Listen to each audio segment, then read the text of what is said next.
Hey everybody, it's me, it's Undead Viking, coming to you with yet another video review of a board game. A really awesome board game at that. Alright, here it is. It is Bora Bora from Mr. Stefan Feld.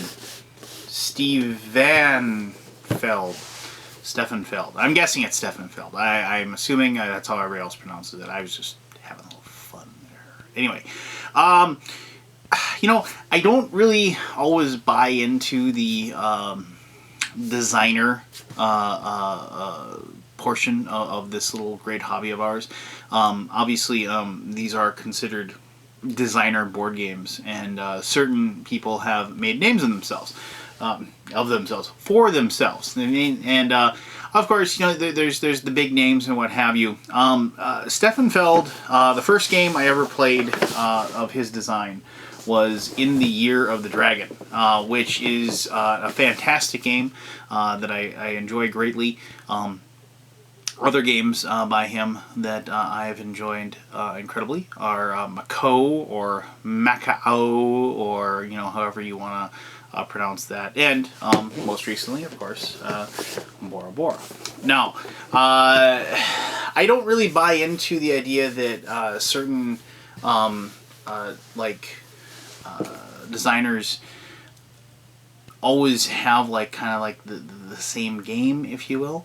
I do know that like one of my favorite designers is Bruno Faiduti, and before I even knew that he had designed a bunch of games, I caught myself saying, wow, this game really reminds me of this, and so on and so forth. And that was Bruno's games just kind of reminded me of the other games, and I really enjoyed them. You know, and same can be kind of said about Vlada Chvátil, who seems to design really specific games based on really specific themes, but their game itself is usually fairly engrossing and has a little whimsical nature to it, if you will. But that's neither here nor there. Stefan Feld has, I guess, if I had to put my finger on what his most recent games have been, it seems to me that his games have tons of different ways to score points, and the games rely on the player's adaptability to be able to achieve their goals. It isn't a game that you can go in and say, I'm going to focus on X, and that's going to be my focus the entire game, and I'm going to do really well with X, and I'm going to win. It's one of those games where I'm going to try to do X, but at some point X is no longer viable, so I need to try to do Y, or I need to try to do Z. And you're constantly changing your plans as the game goes on. Now, Bora Bora has that in spades. It has tons of ways to score points. It has tons of bonus points at the end of the game. It has tons of different directions that you can go to try to win. I'm going to show you how to play the game, and it's one of those games that when you first play it and you're reading the rules, you're like, oh my gosh, this doesn't make any sense at all. And then if you bear with it and actually finish off a round of the game, all of a sudden, you know, the game just clicks together and you realize what you're doing. And so, it's definitely the first time you play, the first round of the game, you'll be, referring to the rules and what have you. But after that, it's just bam, bam, bam, bam, bam, bam. Now, don't be under the impression that, this is going to be a real huge brain burner. But it does favor logistical planning and so forth. So it does definitely task your brain from time to time. But let me show you how to play Bora Bora. I've already said that I really enjoyed it, and then I'll tell you exactly why I've been really enjoying the game after I show you how you play. All right, let's do this. All right, this is the game board for Bora Bora. This is a player board. I'm not going to show you all the player boards. I just chose the color black to show you. This is the player board for each person will get that. It's a 4-player game. I'm just kind of going to go over everything that you see here, and then we'll go forward as far as how you actually play. These are the different action tiles that you'll be using during the game. Normally these wouldn't be right next to a player board because of space, though I've just placed them there. Normally you'd put them along the side of the board or on the top of the board so you can see them. When you set up the board, You will, a couple of things you have to do to set up the board. You'll notice that these little tokens with the fish and the number on them, like that. These are placed randomly, and if you can see this, and I hope you're watching this in HD, because the board looks really beautiful. So if you're not watching in HD, watch it in HD. But there's these little spots that have fish in them, and then you randomly place these tokens, because on the back there is nothing on the back, and so you randomly place them and then flip them over. I didn't do that, obviously. The video is going to be long enough as it is. And then you place those in those locations. And so they're important because they're actually worth points, and they can be worth victory points. The number obviously is the number of victory points. I'll explain that in a little bit, but just letting you know. Over here, these are the jewelry tiles. Part of the end of the turn is that you get to try to purchase a jewelry tile. Jewelry tiles have a number on them. Obviously, those will be the victory points they're worth at the end of the game. And you'll also notice in the bottom of those jewelry tiles, there's those little fish, those little conch shells. They're kind of like the money of the game, if you will. And these are the shells, little tokens. And when you buy them, you'll be turning those in to purchase those. You'll notice also that there are 6 rows, and the game lasts 6 rounds. And whether or not they all get bought, they are removed. And so you can kind of see this is a lot of games have a turn order tracker. And this is technically the turn order tracker, because after you sell those, you'll take those off, and so you know you're in round 2, and round 3, and round 4, and so on and so forth. This up here is a temple track. When you place your priests, which are these little tiny dudes here, and I'm kind of getting a little bit ahead of myself, but you'll be placing these little markers in the spot where you're able to place them. You'll notice that there's these little arrows that point this way.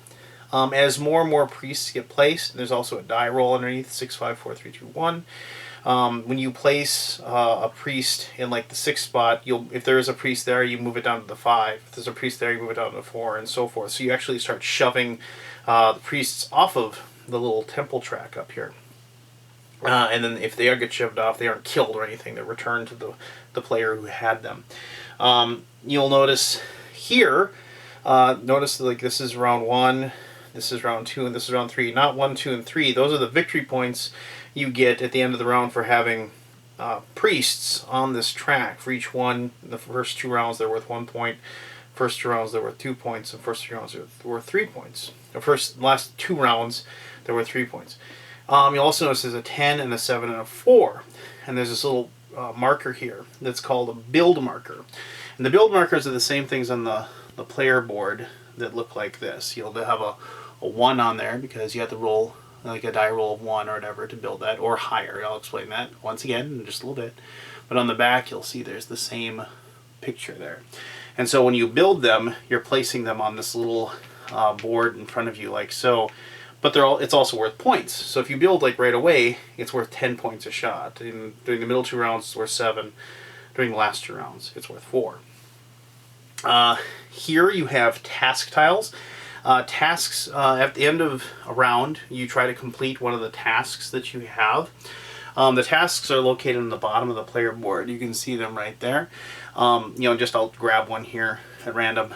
This means the task is if you have to have 1 man in your village, and I'll explain how you get men and women in your village, and also 1 priest in the temple. And so if you completed that task, it'll be worth, you'll notice on the bottom, you probably can't see this, but I apologize for that. But there's a 6 and a 4 and a 0 underneath the task. If you're able to complete it, you get 6 points for completing the task. If you can't complete it, or you get close to completing it, you can use what's called a yellow god. And yellow god is a card that looks like this.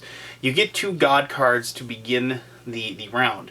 And I just randomly drew those. And you have to, if you have a god card like that you can use, you have to always use what's called an offering token, and you get an offering token to begin the game. But when you use the offering token and you turn that in along with the card, in the case of the yellow god, you can remove one of the requirements to complete that task. So let's say, if you were trying to complete this task, if you only had a man in your village, you could complete it if you turn that in. But if you use the yellow god to complete it, it's worth 4 points instead of 6. And you can kind of see that when it says the -2 on the bottom, -2 victory points. If you can't complete a task at all, you still have to pick one that you can't complete. You throw it away, and then you will take another task from these 6 that are here, and hopefully it'll be a task that you can complete. And then after that round is over, you replenish that, obviously. There are the 2 rows of the men and women down here. Men are in blue, women are in orange. There's also, you can see a die roll here, 1, 2, 3, 4, 5, or 6. That is dependent upon the die roll, which one you can take, and I'm going to explain the die rolls here in just a moment. I apologize, I've said that a lot, but there is a lot going on with the board, but it's a really, really snappy, quickie game once you start recognizing how to play. When you claim a man or a woman for your tribe, or village, if you will, you place it on the board like so. And you don't cover up this location down here yet until you actually activate, and either in the case of the men, you tattoo them, or in the case of women, you have them collect shells. I'll explain that once again in a little bit. But they are now in your village and you can't lose them. And they all have certain abilities, like you'll notice, since this is a man, you can see there's a tattoo symbol on that side, and there is a like an action symbol over here. And in this case, they have a man underneath, and then there's also a number 3 you can see.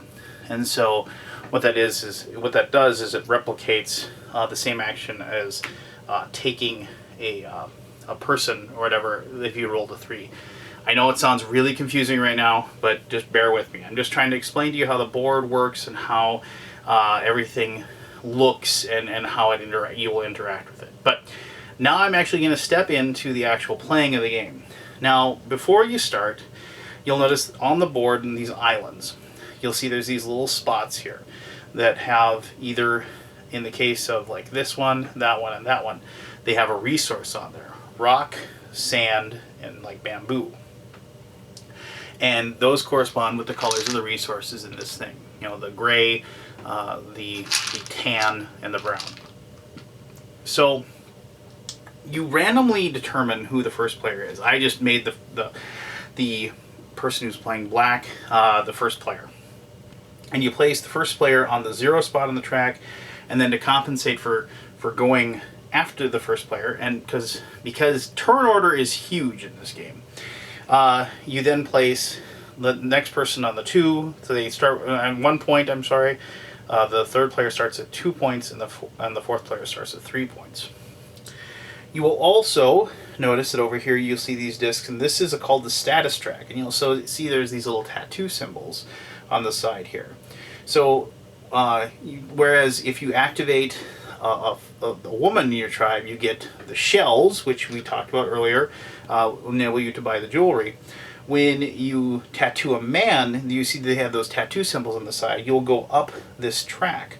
And you notice that there's a victory. There's 1, 2, 4, 6, 8, 11, 15 on this side. Those are victory points, which you'll score depending on how well you do this on this track during a given round.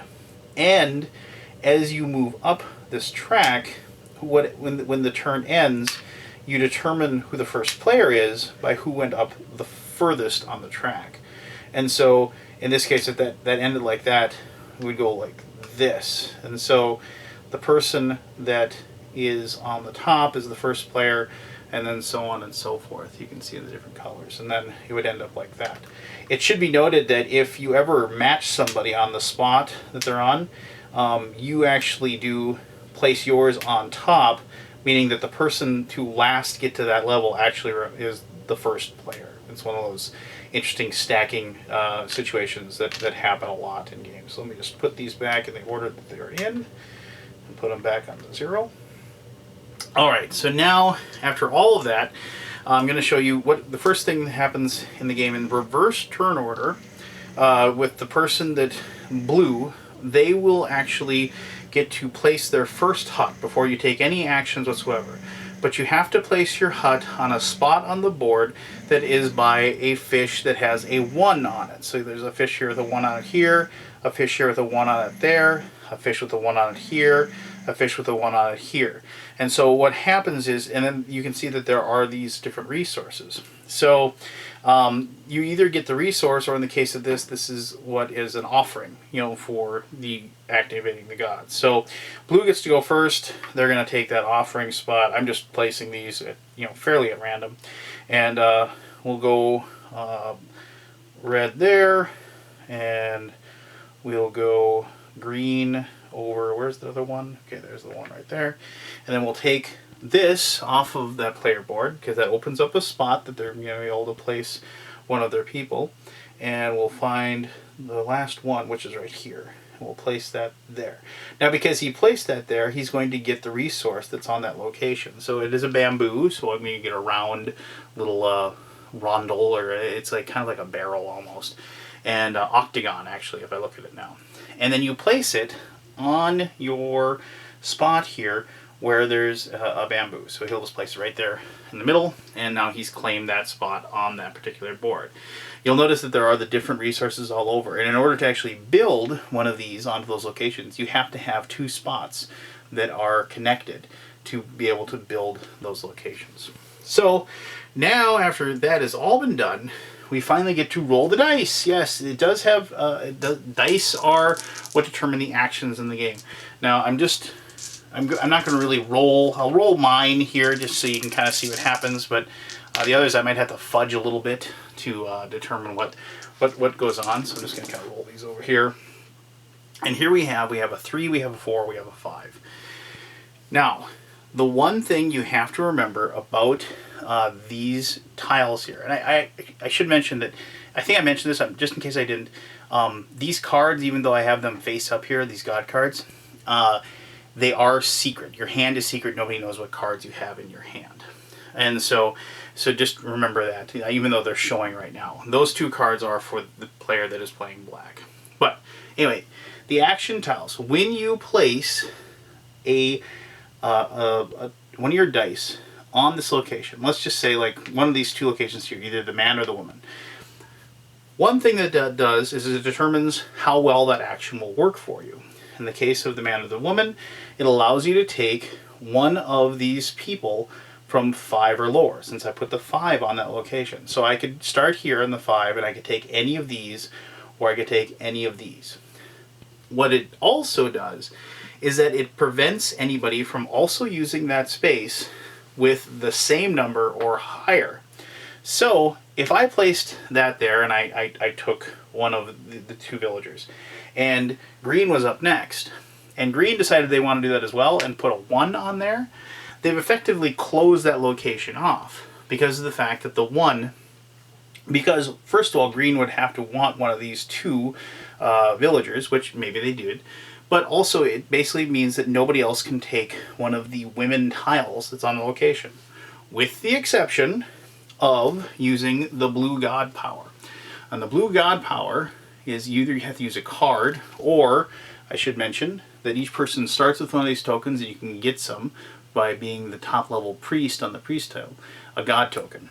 The god token is basically a wild card version of the cards. But if you have a blue god, the symbols on the bottom basically means that you're able to place any die in the location, and it doesn't matter what it is. You can, as long as you use the card, you combine an offering token with it, and you turn it in, you can then use a spot that may have been closed off to your dice. Blue gods are very powerful, if you will, and very useful. And I should not mention the god token. When you use a god token, you don't have to have one of these little offerings. So that's how that works. You place that there. Like I said, if I put that there, I could look and I could say, well, which one of these people do I want? Let's just take this guy. I like these because you'll notice on that side they have a ton of little tattoo symbols. So that's where, if I activate this guy, he's going to be worth 4 on that track. But also, when I use the power of this man, he'll be worth 2 victory points every time I use him. So that's always nice. I like free victory points. So we'll go ahead and we'll place that there. So, I'm just going to place these down here. Let's say green did do that, and green You know what? I'm sorry. If I put that there, that's what I would have to take. I put that in the wrong spot. But, okay, let's say, like, he went there, and he closed that off, and he took that particular tile. You know, red was up next, and I'm not going to... I'll kind of sort of do red's actions here, but we'll say red went there. And I'm not going to show you that action until I get back to black. And then we will go... blue will go to this location there. So, now it's back to the player that's playing black, and it's their turn. So I've taken one of these people, and now I want to move a hut. I want to be able to move to another location. And you'll notice that there's these spots here where it says there's like a 3 right here, and I hope you can see it, but like I said, if you're watching HD, you should be able to see it. There's a 3 here, meaning I can move over the land with a 3. I can move across the sea in this location with a 4, and I can move across the land, move across water here with a 2. Well, you know, I want more. I want to get more resources. So, you know, this looks like a pretty cool location. I'll have to move across the land with a 3. So let's go ahead and we'll take this. I have a 3 here, and you notice this is a land. You'll see the brown arrows going up and down, and this was water. Yeah, with the water arrows. So I'll place that like that. I'll take another hut off of my board.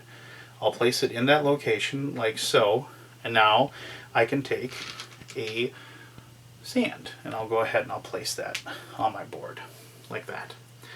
So now I have a situation where I have placed this particular hut, and you'll notice that there is this 5 over here. I don't have a red god card, so I can't use it, but if I had a red god card, at that point, if you turn this in, and once again, turn it in with one of the banquet tokens or offering tokens, you can immediately score the points for the fish that's at that location. So you can get 5 points for that. Alternatively, I could turn in my god token to do it as well, but I'm going to hold on to my god token. So I've moved a hut. I've removed a hut from my village. I've placed that on that, and I've gained my resource. And so now it goes on to the next person. We'll just do that, and we'll say he took that one. And we'll go to red, and red will place, oh man, I don't know, red will, let's say red moved. I'm not going to, once again, I'm not going to process these turns. And finally we'll go here. They're gonna do a build action. So it gets back to the player who's playing black. They have a 4. There's some locations that are closed off. Obviously, this one's closed off, this one's closed off, this one's closed off, this one's closed off. So I can, if I want, I could go to the temple.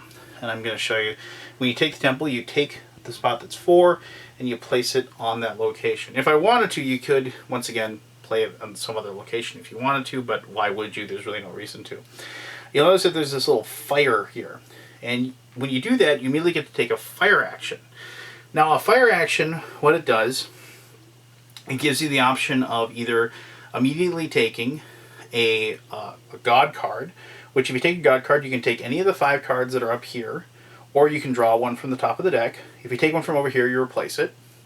You can take a offering token, and then that's the first option of, like, you do one of those 2 things. And then the second option is to take, you could take 1 shell, or you could move up 1 spot on the status track. So let's just take, yeah, I mean, he'll go 1 spot up in the status track, like so. And then that is what the fire action is.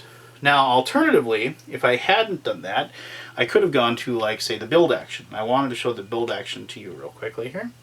With the build action, what that does is it allows, as I said, once again, to build one of these tokens here, and I can replace that. So I can build on a 4 or less, because I used a 4. I'll take this, and you'll notice, here's that little token like that, like so. And you place it like that. And I use these up, they're gone. I put them back in the supply. That gains me 10 points, because I built it in the first 2 rounds. So I can go, bam, like that, 10 points. And then what I can do is I can take, as you can see, there's the fire thing. I can take a fire action then. So, I'll probably do the same thing I just did. I will, well, actually, you know what? I'll take a god card. because, and there's a reason for that, and I'll explain it in just a moment. I will take one of these yellow god cards, and I'll place that, and then I'll replace it with this. And then I will, as one of my 2 actions, I will do what I just said before. I'll just move up 1 on that particular track. All right. And so, the other players, after I've done my build, the other players can go. I should show you the last action that I haven't shown you. The 2 movements, you understand that, and taking the man or the woman tile. This action is called the helper action. Whatever number you place on that, you get a number of actions based on the number of points as on the die that you place there. With a helper action, that is how you activate your men or women and move them down like so, and collect the bonus that's on the side. So like if I'd done that, I could do that and gain 4 points on the tattoo track up here on the status track. That costs a point to activate a man or woman. You can activate as many or as few as you want for 1 point. And also for 1 point, you can just trade them in for straight victory points. You could I could trade them in for 4 victory points if I wanted to. I don't know why you would, but you can do that. It's kind of like a catch-all if you can't use all your points. Now for 2 points, you can take any one resource. You can take a banquet token or an offering token. You can take a god card, or you can move a hut. And by moving a hut, you're not placing one on here. You're just taking a hut off your board like so, and moving it down into the last spot that's on your hut board. The reason for that is if you can't move anywhere on this board because you just haven't had the ability to, you are still able to open up spots on your player board for more of these men or women tiles, as so you can add those to your village or your huts, if you will. So that's all the different locations, the action cards that you have options to. Now, after that is all said and done, but I didn't do that. I did a build action. After all is said and done, you will now determine the second phase of the round is activating the men or the women on your player board. For every, you can activate 1 woman or 1 man. And I only have the 1 guy, and he's worth 2 victory points. So I would just bam like that. I activate him and 2 victory points. If I'd had another woman tile, I could activate the woman tile and gain her ability as well. This is very important because a lot of the women tiles and men tiles allow you to do things like claim more men or women, or allow you to move huts, or allow you to actually move to different locations on the island. So it's this is a very big part of the game because it replicates the actions that were happening before. This is a lot of times where with very good planning you can actually be very get a lot of points or get a lot of status and better yourself a great deal at this time of the game. What's really interesting is if you actually have replicated the actions. I gotta find one here, but if you actually have 2 of the same thing, but they have to match the gender. You can't have a man or a woman that does the same thing. You actually have to have 2 men.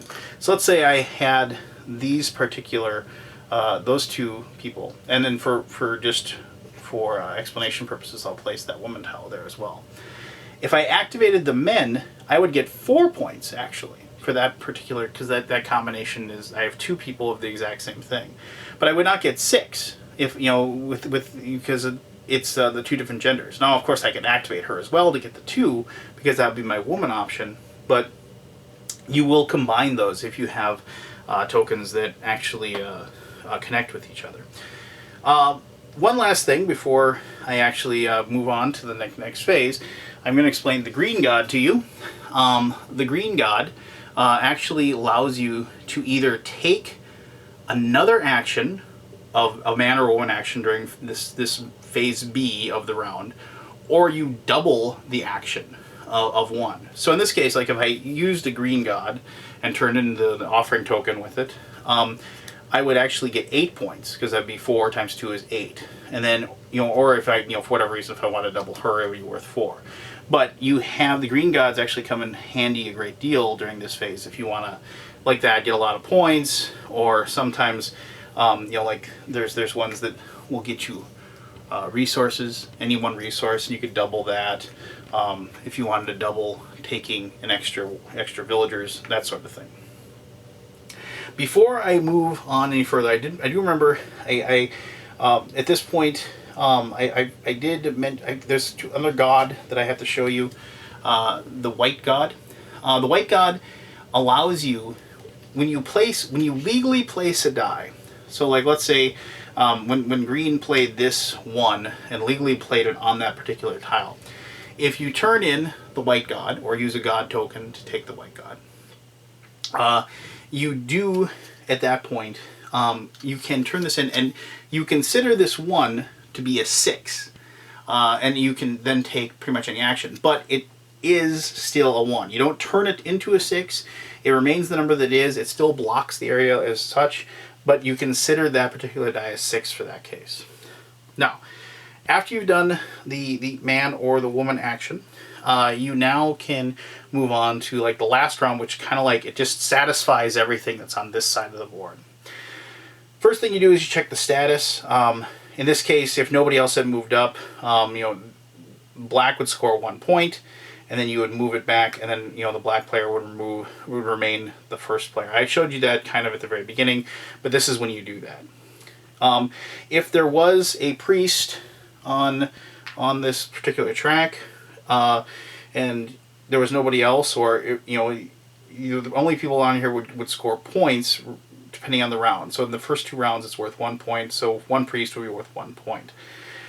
Whoever has the most priests on this track, or if it's tied, the priest that's the furthest to the left gets another god token. And so basically one of those wild card god actions. So it's it can be very, very helpful because these god tokens are very powerful.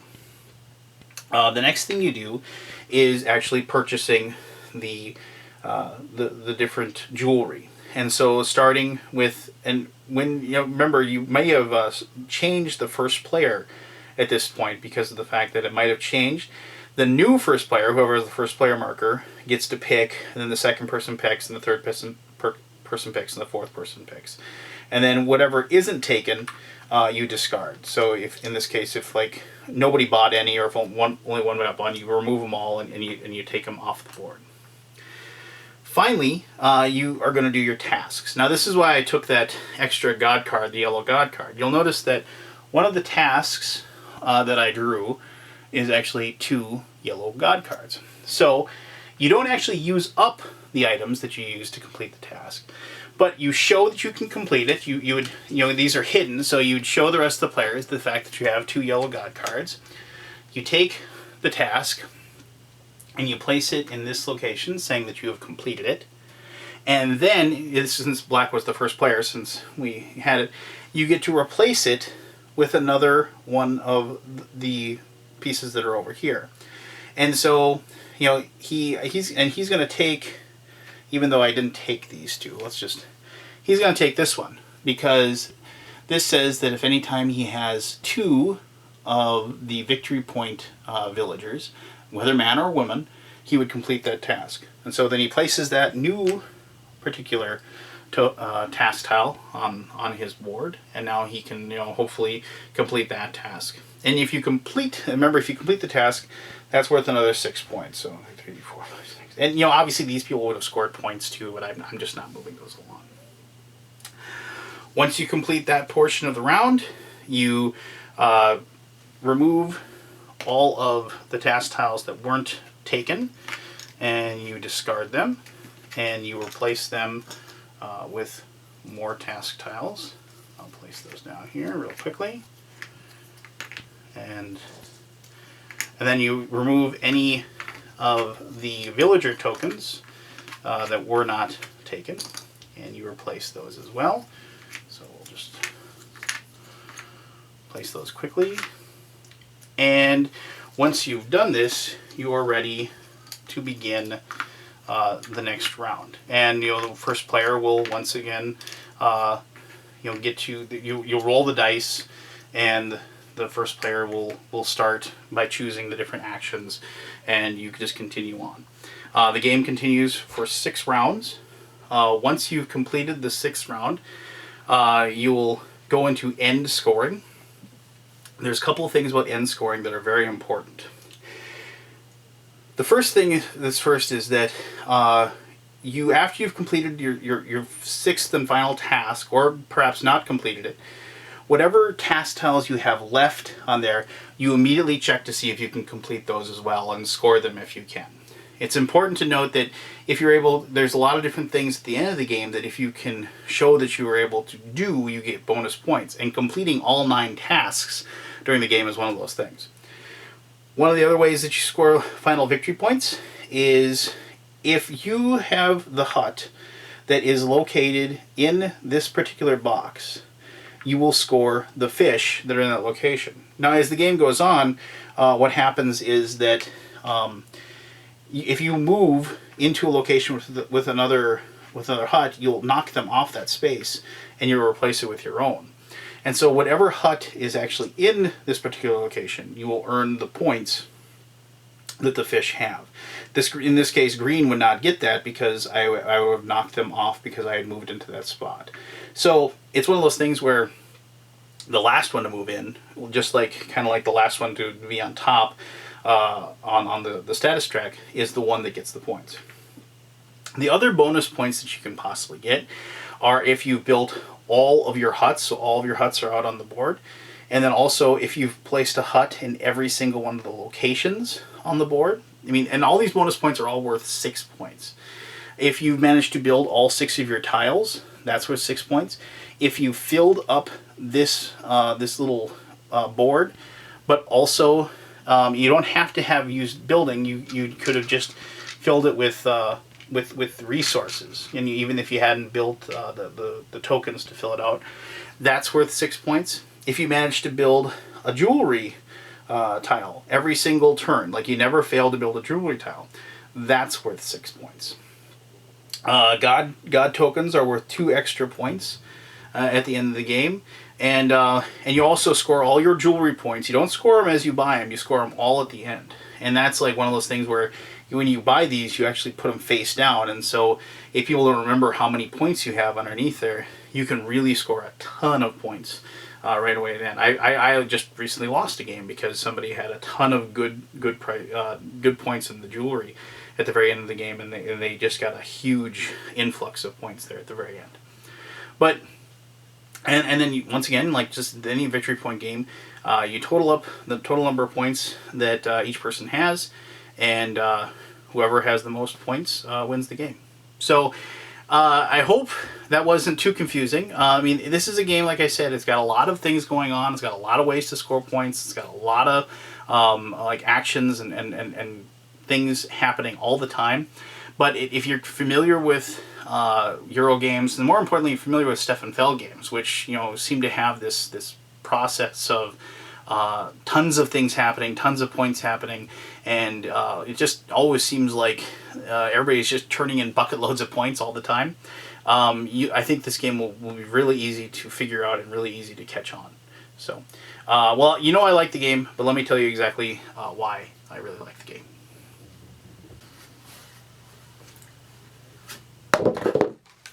So, there we go. That's how you play Bora Bora. Now, I already told you I really like the game, but let me tell you exactly why I like the game. As I alluded to in the introduction, the game requires thinking on your feet, but also rewards logistical thinking and also being adaptable. Because of the fact that the dice really dictate what you're going to be able to do, and what other people that are playing really dictates what you're able to do. You can't just say, well, I'm just going to focus on shells, and I'm going to get lots of jewelry, and I'm going to get lots of points that route. You can't focus on, I'm going to spread all my huts out, and I'm going to get lots of fish points at the end of the game. You can't just count on I'm going to have tons of priests on the priest track. It's one of those games that is really enjoyable because you never have enough time to do everything that you want. It's one of those games where, I like it because I've alluded to this in other Euros. You have a game where you say, well, if I can do this, it'll tie into this action, which will tie into this action, and then that'll be worth 28 points. It seems like in this game, it's like if I do this, I can tie it into this action, and I can tie it into this action, but I don't have enough time to do this action to get the 28 points. And you always end up sitting there, it's like, and, wait, no, I'll go, you know, and it's like, and it's one of those really, really fun, frustrating games that I really enjoy. You know, it's a game where you have all these different separate goals that you can shoot for that are worth points at the end of the game, and you might really, really want to pull one of those off, but at some point in the game, because of the fact that maybe you didn't get your status up high enough, so now you're going third or fourth, because of the dice that have been placed on the board in front of you, you aren't able to catch up. You're not the options that you use to spread your huts out just aren't there. If you don't get the right workers to, the men or the women workers to appear in the right spots, you aren't able to get that synergy that you need, to collect your shells, or to move your worker, to migrate your workers to the different spots of the map, and all those different things. I mean, I'm not going to go through every option here, but it's a game of limited options to achieve what seemingly endless different varieties of ways that you could garner your points to win the game. And it makes you feel good, actually, because of the fact that even when you think you're kind of doing poorly, you're still clicking along pretty well.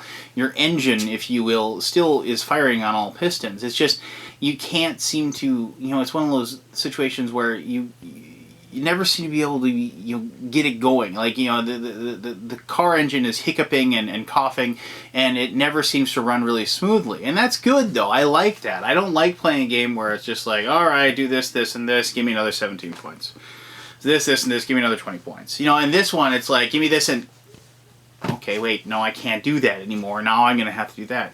This is a game where, I don't know how many times, lots of games with dice and lots of games with, like, placing workers, it's very rare that you ever have. I mean, I shouldn't say very rare, but I mean, it's one of those things where it doesn't, when you block somebody just perfectly so they can't, take their turn. This game, that happens a lot, and I like that interactivity of the game. By placing a lower number on a spot, basically hammering anybody else from using it. Because you can see what other people have as far as their dice go. That you've just taken an option away from them. And then they have to use a god card, or they have to use one of their god tokens to be able to pull it off, and you're using up the resources. You're directly impacting the other players. This isn't a game where everybody just kind of tends to their own garden, and then you see who made the best garden at the end. That's not the case. I guess I hope I showed like a good feeling of how the game is played when I showed you how to play the game. But I can't stress enough that it's a game of tough choices. It's a game of constantly changing, just constantly changing your engine, or you're having to adapt to the way the board is changing in front of you, and maximization of your turn to the best of your ability each and every time. And realizing that you're going to get hammered once or twice because you're just not going to have any other options. You're just not going to be able to... In certain situations, you're just not going to be able to do what you really want to do, if you understand what I'm saying. I guess I can't recommend it enough. I mean, I apologize if you don't think I'm acting really, really excited about this one, but I really enjoyed the heck out of this game every single time I played. And it's definitely one of the best games I've played so far in this short 3 months of this new year. I did get this copy imported from overseas. I know that it is quickly making its way over to our end. I paid a little bit extra to get it shipped to me. But, I mean, if you haven't gotten it, I do know that there's places out there like Time Well Spent or Game Surplus that will have it, very, very soon, or have reprints, or have restocks, not reprints, restocks of the game very soon. But I do know that, I think they're shooting for a May release, or somewhere along those lines. for it to be hitting around here. So if you can't wait, you do have options, but I mean, if you can just hold off a little bit, you can go ahead and pick that up very, very soon. Now, if you have any questions or concerns about the game, by all means, as always, leave them below, and I'll answer those to the best of my ability. It's definitely the best Euro game I've played all year long, and if I'd be really, really surprised if this didn't end up in my top 10 list at the end of the year. So, well, there you go. Thank you very much for taking the time to watch this video. As always, I appreciate your attentiveness and your patronage. And yeah, until next time, this is Undead Viking reviewing Bora Bora. Thank you very much. You have an awesome day. Bye-bye.